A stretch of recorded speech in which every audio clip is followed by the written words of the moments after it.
math. Go ahead. You've laid out the stakes pretty clearly here, but so far no one seems to be budging. So I wonder, especially given the clock really ticking at this point, we are just a few weeks away. At what point do you start planning for default to actually happen? Have those plans already started? Are you talking with companies? Look, we believe, and this might be Shalanda the optimist, and I've worked with a lot of those members of Congress in my nearly 15 years on the Hill. They all know the devastating results default. Many of them were around in 2011 when our full faith and credit was reduced. And so I have hope that we will find a path to avoid default. But it's our job to keep coming to you, go to the American people, and make sure people understand what this debate is about. It's not complicated. So this is what we're doing to make sure we keep that drumbeat up. And I do believe the majority of the members of Congress know that that is the wrong path to go down.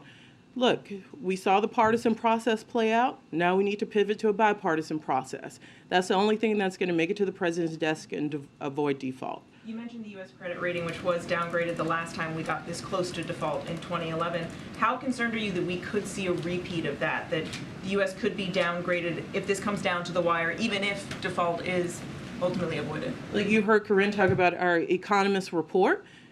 Clearly, any of those things should concern any American. They're going to be paying more for loans in this country. It's going to take their cost of living any higher. Of course, we're concerned. We're calling on the reasonable people in this town to do the right thing. Look, a bill tomorrow. This is what we don't talk about.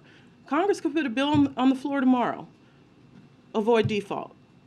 The D.C. drama, the political brinksmanship, that's what that is. Nothing is preventing Congress from moving to avoid default. And they need to do that, whether it's tomorrow or next week. Thanks. Shalanda, is a short-term increase to the debt ceiling on the table? Is that something you could line up with the September 30th appropriations schedule? Look, congressional leaders are going to have to figure out a way to do this.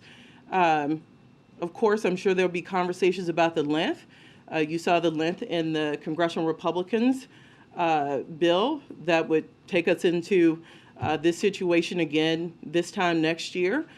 So I'm sure one of the things on the table we will have to work through is how long. I'm not going to take anything off the table. The important thing to do is to make sure we do this and leave the drama behind, regardless of what length we end up in. And if Congress does not act in time, what's your comfort level with issuing premium bonds, prioritizing payments, some of those strategies we've heard talked about?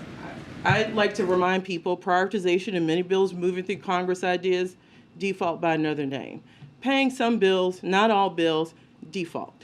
We are Americans, we pay our bills.